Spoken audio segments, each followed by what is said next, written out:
This message to reach Madam Anita Amongi that one day on social media I told you that what you're doing to me is one day going to be done to you. After having been convinced by Segona and Impuga, you fought tooth and nail, you used a lot of money impunity to influence the judges, Chinobe and Biabakama, to have my nomination nullified, and it was done. But the moment you fight innocent people like me, God intervenes. Thank you, God, for what you have done to intervene. You thought that if my name doesn't appear on the ballot, this mess. Ebbanga eriwerako birubadde ruvuuvuuma olubadde lwogerwa nti kiyinza okubanga ate omuwendo gw'ababaka abangi abaali denominated kyandibanga waaliwo enteekateeka empange. Ye Mathias Walukagga oyo nga mmeeya w'Ekyengera abadde akyogeranga lunye ti denomination ye yalimu omukono gwa speaker Anita Amongo. Naye of course ng'oyinza obutatwala bigambo byayogedde lw'ensonga nti nga olumu kiyinza okubanga kikulema okukakasa oba kisoboka ate omuntu okuinfluencinga akakiiko k'ebyokulonda okuwanduukulula oyo aba awandiikiddwa lwansonga nti akakiiko k'ebyokulonda ate katwala okwetegereza nga tekannabaako muntu gwe kanominatinga.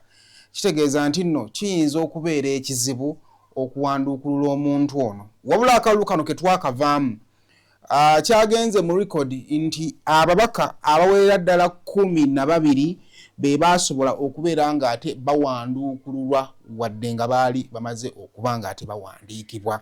Era mu abo abawanduukululwa oyinza okugamba nti nno ababaka nga 11 ba beneficiary baali ba kibiina ky'NRM okuleka omubaka omu yali amuvuganya kompyuta we bwe yawanduukululwa ng'olowooza nti beneficiary yali opposition. Now nga tukyagenda mu maaso kubera nga twetegereza Siri ate egenda mu maaso ey'okwekebejja n'okunoonyereza ku by'obugagga n'engeri Speaker of Parliament gy'abadde atambuzaamu emirimu. Kaakati nga ebisinga bimaze okubanga ate bikolwako ku sayidi y'owa Speaker. Kakati essaawa zino amaanyi gateereddwa nnyo mu office. Jukira lubadde tugenda ne tukebera ewaka eby'obugagga ebiriyo na biki. Kakati essaawa zino amaanyi gatandise okuteekebwa ku ngeri office y'owa Speaker gyebadde ekozesebwamu. Bugenza okukya olunaku olwaleero nga obuufu abanoonyereza babutunuliza akakiiko k'ebyokulonda saako n'essiga eddamuzi. Kigambibwa nti ba detective bamaze okwekebejja videos, bamaze okwekebejja enkwatagana ebaddewo era ng'eyo erinkinga butereevu Speaker wa Parliament n'abakulu either okuva mu kakiiko k'ebyokulonda oba n'essiga eddamuzi. Era nga kigambibwa nti nno ebiri mu kunoonyerezebwako be babaka abangi abawanduukululwa n'engeri gye bawanduukululwamu era nga balowooza nti ekintu ekyo kyandibanga kyalimu omukono gwa Speaker. Owebukede naye naye tagenda kusigala ku bwa Speaker owebukede omanyindi muzibu nnyo tonkola kikyamu n'ofuna mirembe Katonda alina engeri gy'alwana entalo zange. Owebukede yandabanga eyakoze eki eyakwata sene n'asasula lawyer bamuyita nnyonyi nebagamba omusajja ekituufu lawyer yangamba ekituufu ogenda kufuna decision eri political abasajja bakutidde nejja okukivulula nekyambazira tone baganya okuyima ne bagamba bw'olinnyawo agaye mbazira bw'alinnyawo message zirina mbazira toddamu okukola kivulu kyonna mu Uganda. Nabadde nsobola okuinsistinga n'enzija nnyimba maazi panabadde nkyali mmeeya.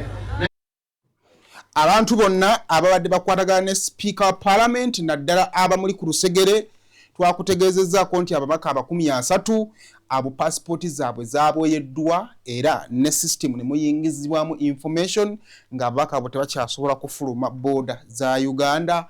Officials 20 okuva ku Parliament abo nabo basula tebeebase. Abasirikale abadde bakuuma Speaker of Parliament waliwo abadduka abalira ku nsiko waliwo n'abakwate ate okunno kwotadde n'abakungu okuva mu judiciary abava mu electoral commission n'abalala abakola omuwendo gw'abantu 8 abakyagenda mu maaso ng'ate emitima gibakuba. Semuju Ibrahim Nganda, I cannot go and appear before a councillor, John Mary Seboofu, to vet me to be an MP. What does he know about Parliament? That me, I go and appear before a councillor? I cannot. But I respect those who subordinate and offer themselves. Those things I don't do. I cannot. I remember one time in Parliament when Oranya was changing rules. If you are suspended, the rules of Parliament say you can return after 3 sittings. When I returned, Oranya said you must go at the bar and apologize. And I said I will not. He brought policemen. The second was the vice president. He pleaded with me, and I told the second, please. Kale, John Mary Seboofu, oyo nno yakumyuka akulira akakiiko k'ebyokulonda mu kibiina kya NUP mu Buganda, kansula mu bitundu eby'Nakawa. Oyinza okugamba nti y'omu ku ba seniors abali mu kibiina kya NUP era nga bw'oba omwogerako ebyobufuzi bye biddukira ddala ne bigenda paka eri mu b'owekitiibwa Mpuuga. Naye akaseera kamaze ebbanga liweze nga yalina olupapula oba yalina peeni ewandiika egabira abantu flag naye ng'oyinza okugamba nti amaze ebbanga ng'ali hambo. Finally, oyinza okugamba nti Katonda ajjukira abo abakkakkamu ayimusa abo abekkakkanya. John Mary Seboofu, regardless of engeri ensi gy'ebadde emulabamu, engeri gy'ebadde emukkakkanya mwe twogera, ye speaker w'olukiiko olukulu olwa Kampala City Council Authority. Okulonda kubaddeyo era NUP nefuna ba speaker bonna okuli John Mary Seboofu nga speaker ate n'amyukibwa Olive Namazzi nga omumyuka we.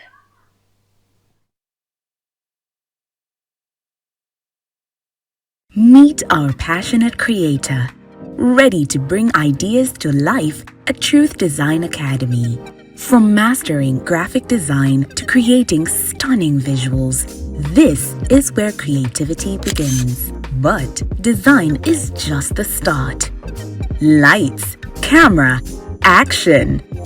Exploring the world of filmmaking is just as exciting. With hands-on experience, every challenge turns into a learning opportunity and success is just a step away. At Truth Design Academy, we offer courses in graphic design, film production, digital marketing, website design, 3D animation, and photography, including drone technology. Your creative journey starts here. Enroll today and turn your passion into a profession.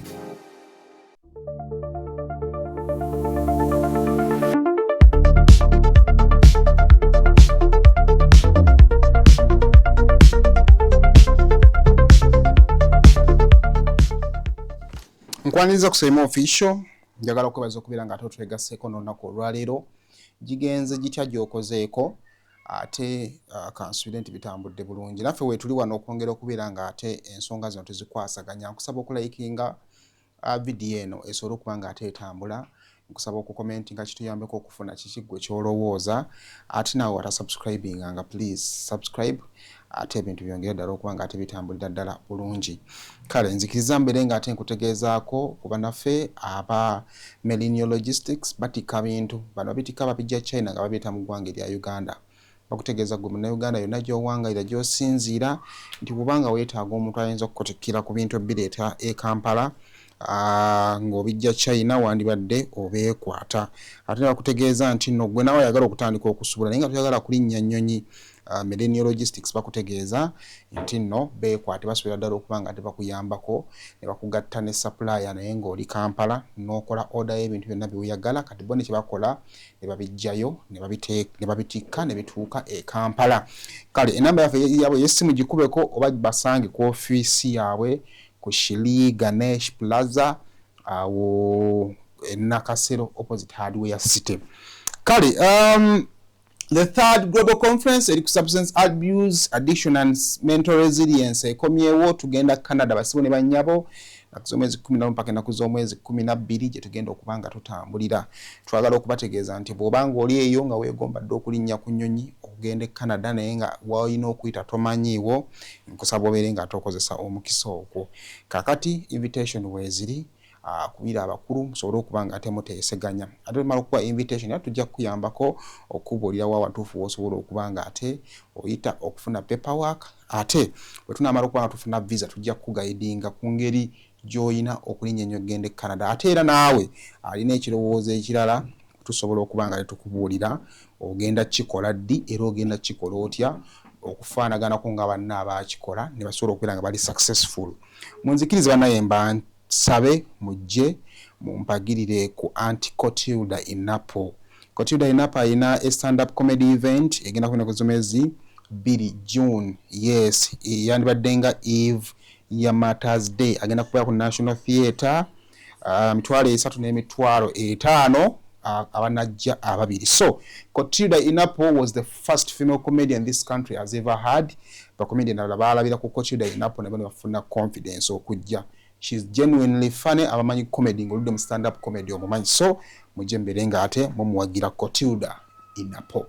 Kale mbali zose ne banyabo muyaleero tulina ensonga zigenda kubeeranga 2 zetugenda okubanga twogerako era ensonga yange esooka egenda kubanga eri ku kibiina kya National Unity Platform njagala bannange okuba congratulatinga okubeeranga finally ekibuga Kampala kiri mu mikono gya NUP.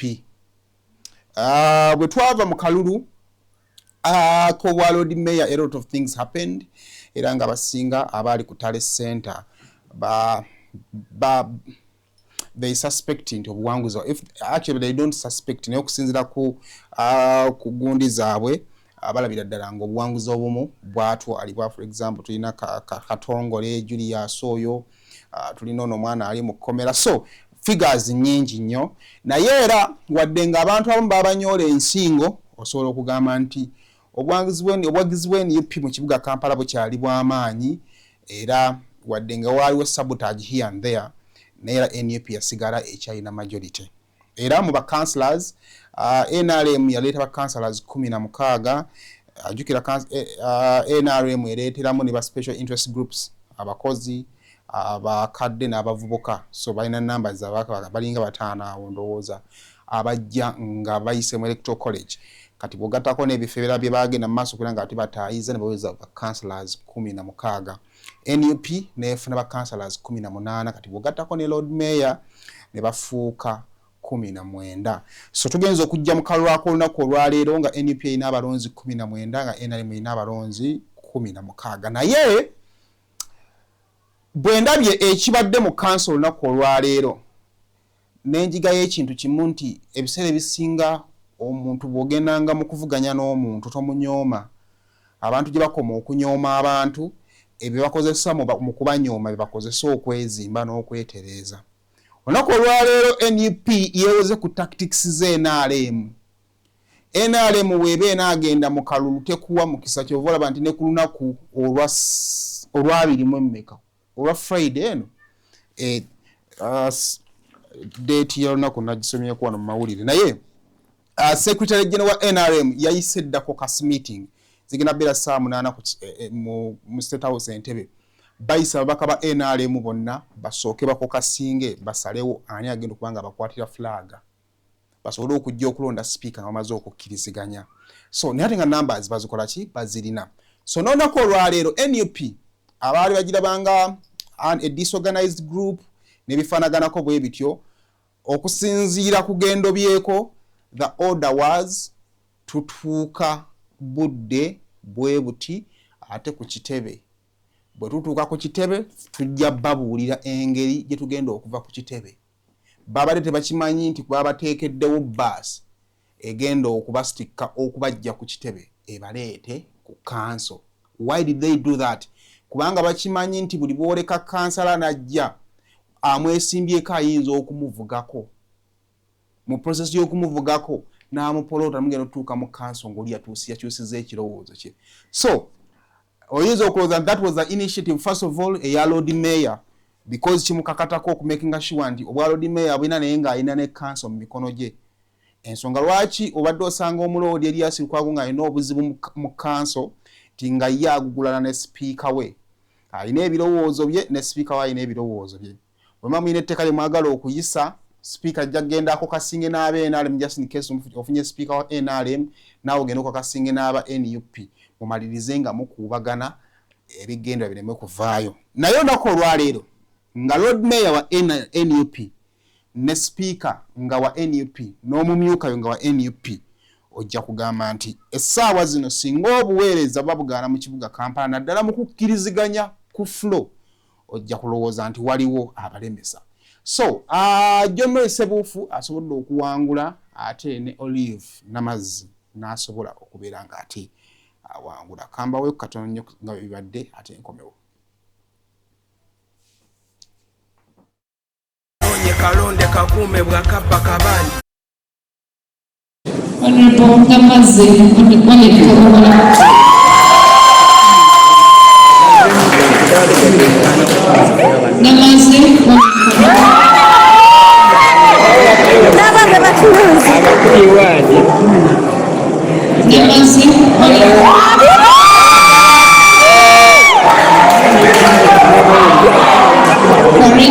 Nicholas.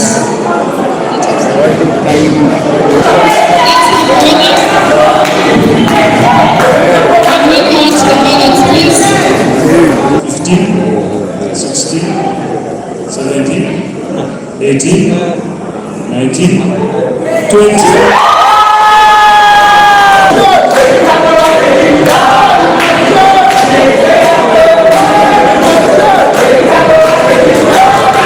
I therefore declare Honorable Namazzi Olive Kagobola the elected candidate for the position of Deputy Speaker, since she has obtained more than 50% of the votes cast in her favor. Ssebuufu John Mary.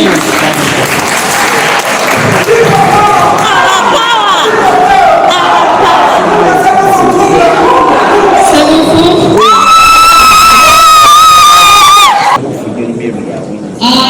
Neomer Kidasa Rita, Chief Magistrate, having been the presiding officer for the election of Speaker of the Council of the Authority, the total invalid votes cast was 1, and the total votes cast were 35.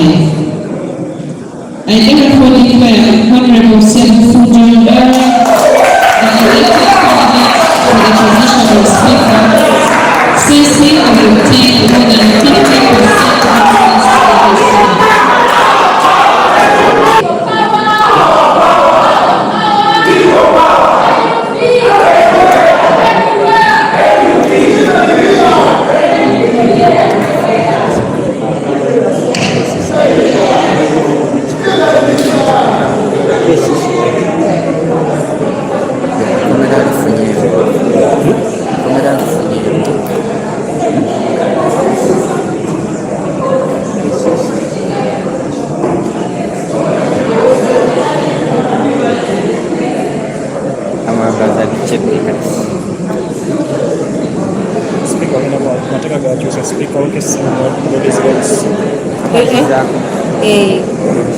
Ajjako yaaki sebabeni alimbadde batujuzi Speaker musajja ne Deputy Mayor musajja niko mumanyi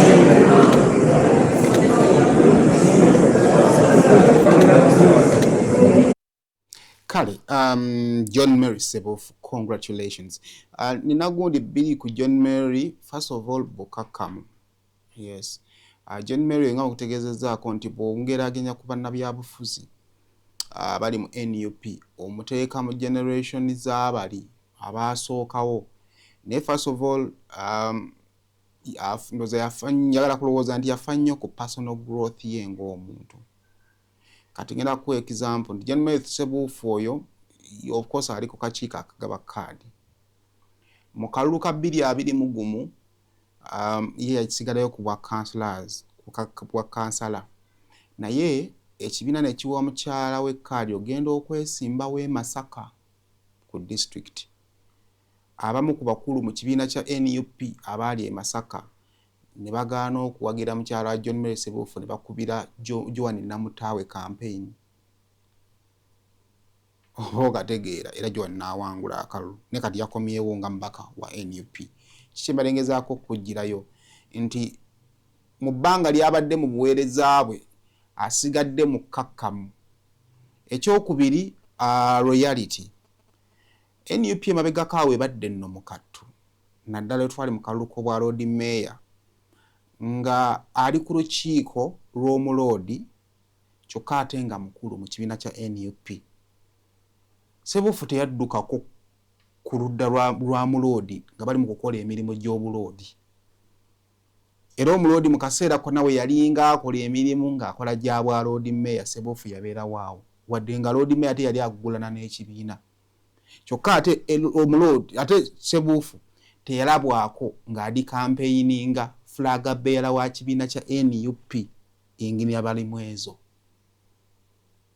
Kakati royalty eyo enzibu nnyo kubanga ebiseera ebisinga abantu beesanga mu mbeera eyo omusanga alemereddwa okumanya kiki kye nnina okukola wa.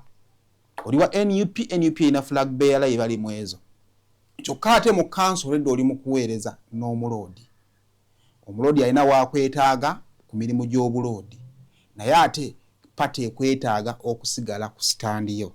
So, njagala muyozaayoza. He is a senior by the way in NUP. I believe he was the bestest candidate for that position. Then Olive Namazi, Kunze, I'm happy for that girl or that lady.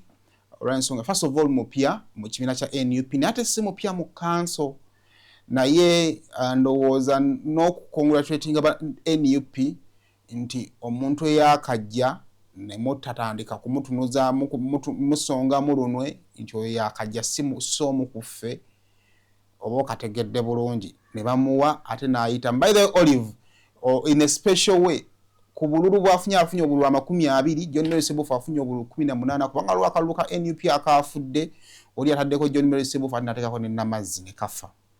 Kaakati naye mu bululu bwa Ssebuufu bwa Namazi bwafunye n'akalulu k'ONRM kubanga bagenze mu kuba campaign agambye nti bannange tuba tulina omusajja nga ye muloodi, tulina omusajja nga ye speaker, omukazi yeetaaga akalulu kano.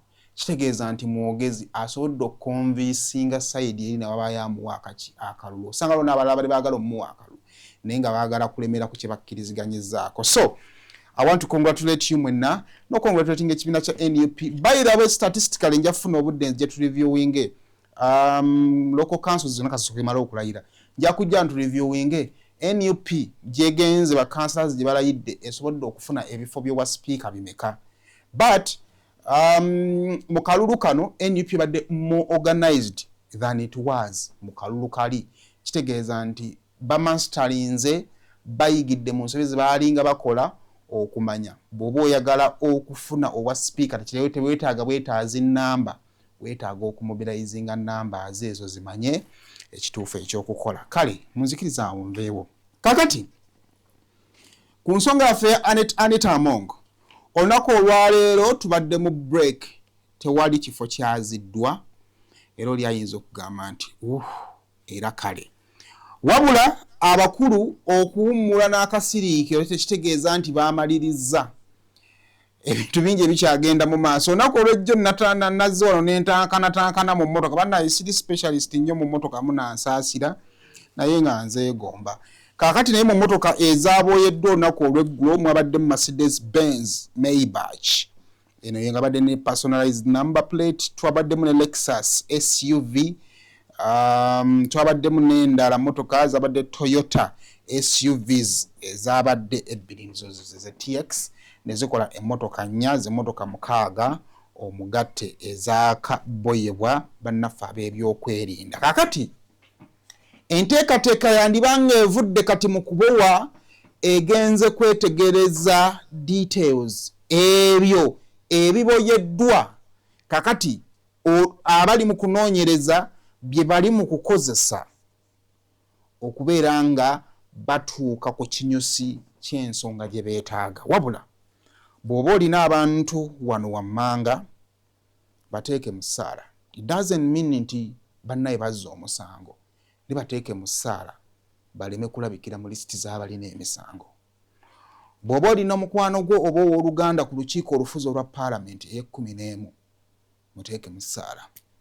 Olukiiko olufuzi olwa paalamenti y'e11 ntegeeza sipiika wa paalamenti oyo mwongere ddala mu ssaala kubanga ejjiji gyayongedde okuwunyuba gyawunya dda.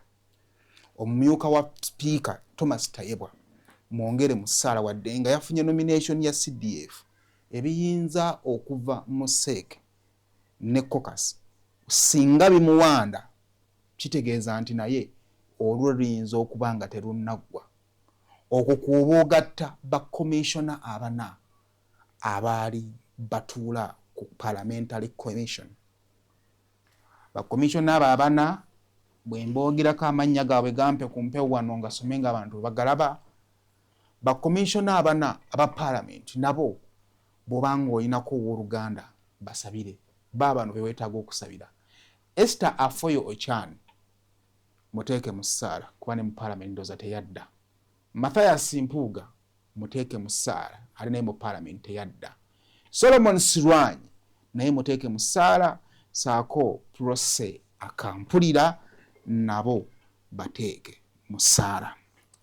Bw'omala okusabira abo sabira bano. Kiraaka wa parliament naye bw'obanga osaba ng'omulinako akakwate nkusabidde omusabire. Bw'ovaawo nsaba oyambuke ku bayambi ba sipiika wa parliament naddala nga bamuweebwa gavumenti okwo nga kwe kuli abasirikale abamukuuma. Bw'obanga olinayo owooluganda lwo ng'abadde akuuma sipiika wa parliament mbadde nsaba omusabire. Bwe tuvaawo nsaba tugende mu bitongole bino wammanga akakiiko k'ebyokulonda. Bw'oba olina owooluganda lwo nga looya mu kakiiko k'ebyokulonda abamu ku bo mwongere be bali mu kunoonyerezaako. Kakati kitegeeza nti bw'oba olina owooluganda lwo ng'ali mu kakiiko ka byakulonda gusaba busabi owuwo ekibi kiwetere ku ye kigende ewala. Bw'ovaawo bw'obanga olina owooluganda lwo nga komishona mu kakiiko k'ebyokulonda naye nkusabye omuteeke mu ssaala omusabire kubanga ekijja kyandibanga si muntu. Era looya mu bagambye ba komishona ne looya ba bodyguard anjogedde kugambye ba komishona basabire looya musabire. Yes, sabira looya bw'obanga olina owooluganda lwo nga looya mu kakiiko k'ebyokulonda abamu ku bo bali mu kunoonyerezebwako. Aba commissioners mu kakiiko k'ebyokulonda si bonna naye abamu bali mu kunoonyerezebwako. Then nsaba osabire ne ba judicial office bw'obanga olina owooluganda lwo ng'akola mu judiciary naye mbadde nkusaba omusabire. Lwaki weetaaga okusabira abantu wammanga abo? Katutandikire mu parliament. Kigambibwa nti nno waliwo abakulu mu parliament 6 officials bafuna ebibaluwa byoyinza okuyita bakuntumye era ng'ebibaluwa ebyo byali bibayita okugenda ku office za CID okubaako bye batebya. Kigambibwa abakulu bano baskipinga ebibaluwa bye bakuntumye ebyo era kigambibwa nti oluvannyuma lw'okumaliriza bino byonna fracas gwe tubaddemu bannaffe ab'ebyokwerinda kakati basazeewo bagenda kubeenoonyeza era nga babawadde ssaawa busaawa okuba nga ate bajja ku poliisi basobole okubeera nga ate baliko bye bababuuza. Era nga kigambibwa nti nno bano ensonga lwaki babanoonyerezaako wandiba nga waliwo obujulizi mu bibadde binoonyerezebwako bwe baazudde nga birumika bano okuba nga waliwo bye balina okwongera okuba nga bannyonnyola.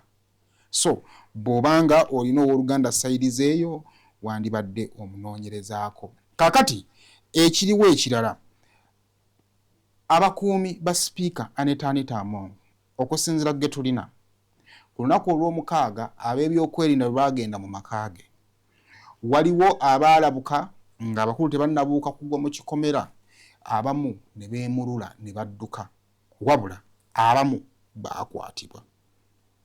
Abagezaako okulwanisa arrest n'okuguguba ab'ebyokwerinda okuba nga babakwata jjukira twabategeeza nti nno baakubwa bubi era ndowooza abamu mu malwaliro baakavaayo. Kakati waliwo abaakwatibwa ne ba interrogatingibwa. Kigambibwa mu interrogation yabakolebwako ebyali bibabuuzibwa byali bino wammanga. Kigambibwa nti baddenga bano basirikale ba gavumenti abeeweebwa omulimu okuba nga ate bakuuma omukungu wa gavumenti. Baatandika okwetaba butereevu mu mirimu egy'omukungu wa gavumenti oyo. Ekisooka baatandikanga okutumwa bagende babeeko emirimu gya sipiika gye bakola. Mbu sipiika we yabangako emirimu gye gyagala gikolebwe, mbu bano baatumwanga ne bagenda ne bakola emirimu egyo. Tebaakoma okwo, sipiika wabangako omusimbi ogutokomoka gwe yayagalanga okubaako waagusindika era yakwatanga abasirikale be bano ne bagenda mu maaso okubeera nga tebatambuza omusimbi.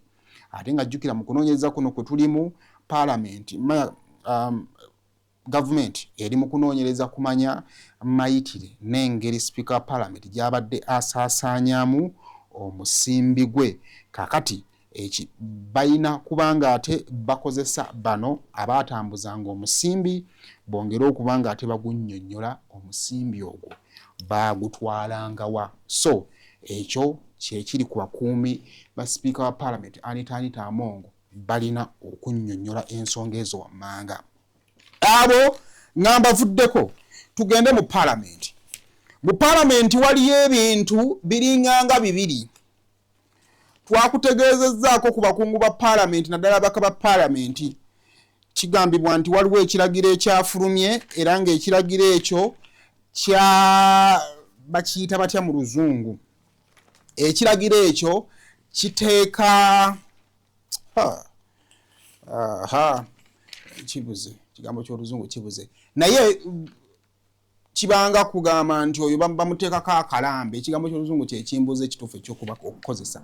Naye pasipoti z'abakungu abamu naddala bali mu paalamenti, ababaka ba paalamenti zaateereddwa mu sisitimu nga nnyini pasipoti eyo singa abaako waagikozeseza naddala nga waagikozeseza alina enteekateeka z'okufuluma eggwanga, abakulu already mu security babeera notified era omuntu oyo n'abeera nga akaatibwa mbagirawo. Era nga lisiti y'ababaka abo bali mu babaka 30.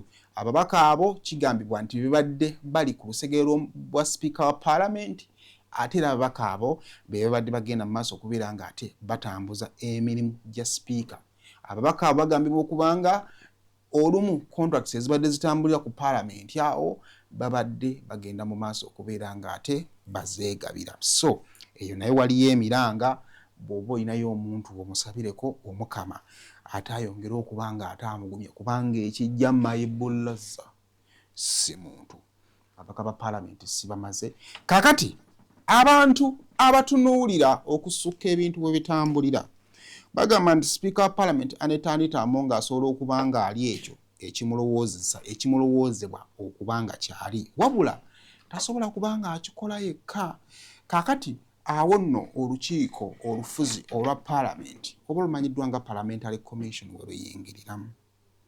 Era awo yensonga lwaki nakugambye nti bw'oba olina owooluganda lunga komishona wa paalamenti musabire.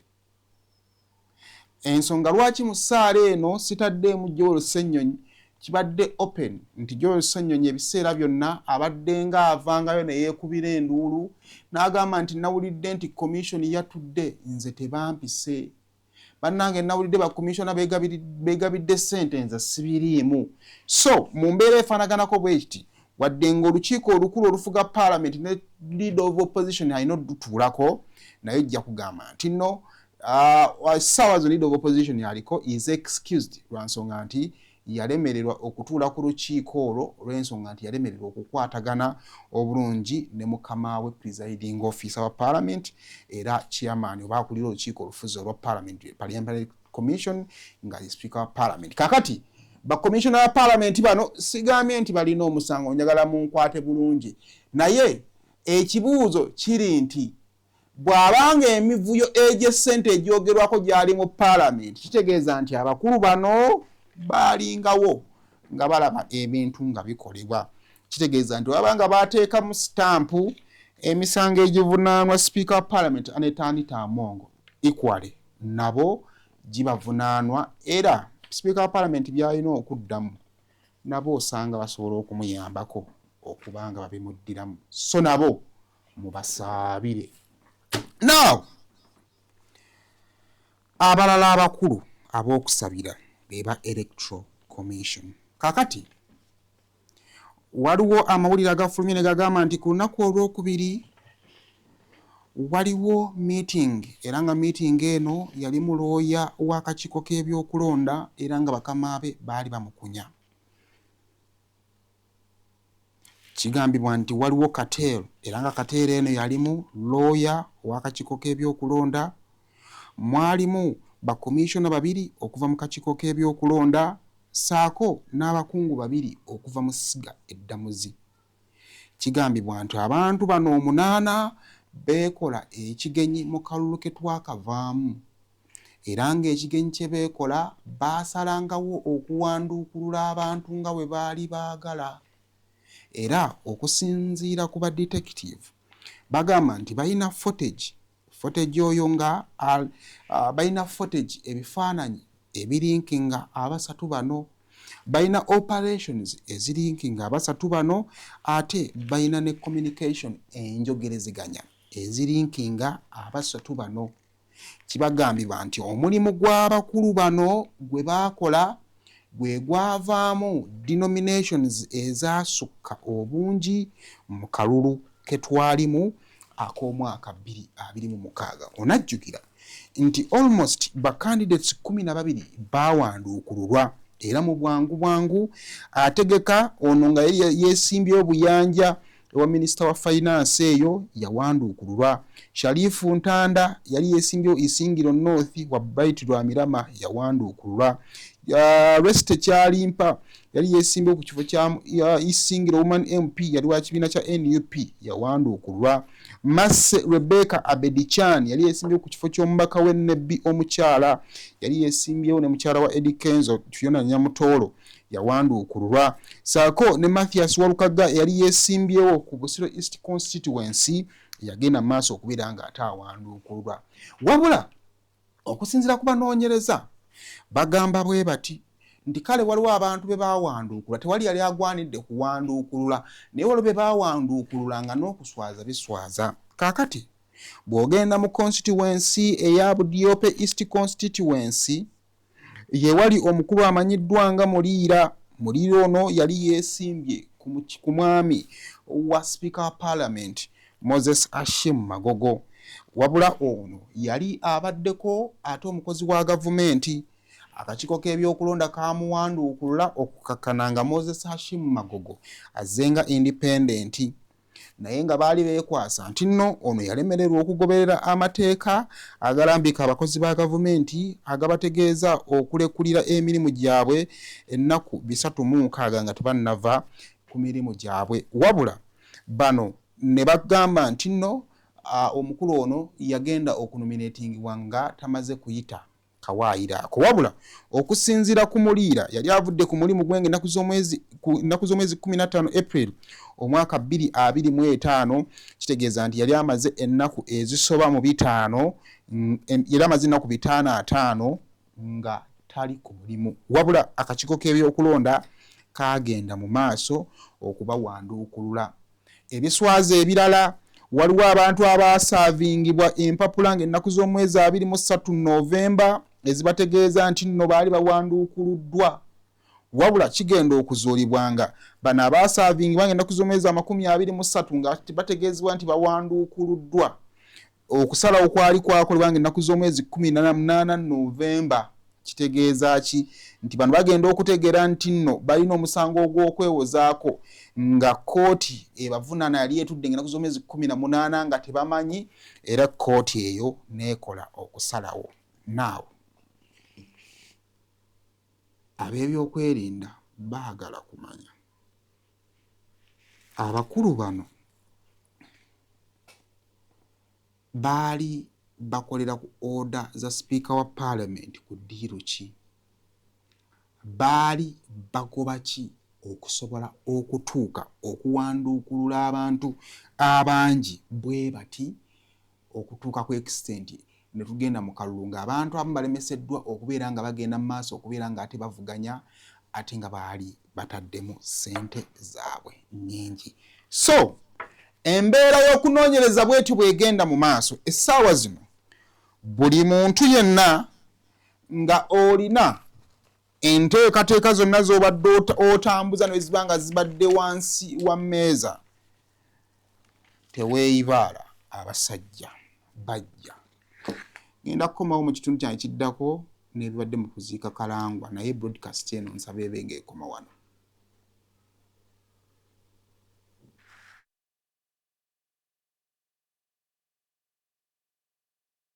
wenna ateekateeka okuzimba obanga sayiti yo yaziŋŋama totaataagana abakugu baabano Alihira Holdings Limited kikyokuddamu kyo tuzimba amayumba n'ebizimbe ebya buli kika kosta n'okkuba plan tusiba tiles okola plumbing work compound designing painting ne construction finishing omulala yenna ekyenjawulo mu byonna tuzimba kabuyonjo ez'ekika kya biodigester septic tank ng'eno tewunya tejjula ate ng'okuzimbibwa etwala ekifo kitono ddala ate ku ssente ezisoboka oli w'amaka ab'amasomero hotelo amasinzizo n'ebifo ebirala mwetaaga kabuyonjo ekika kino mutambule n'omulembe. Alihira Holdings Limited tukola ne land surveying oyagala kupunta ttaka lyo twesige tojja kwejjusa tusangibwa Kampala ku kizimbe kya Grand Imperial Mall ku Colville Street essimu 0709669992 oba ku 0702 604 543 oba ku 0789 224 230.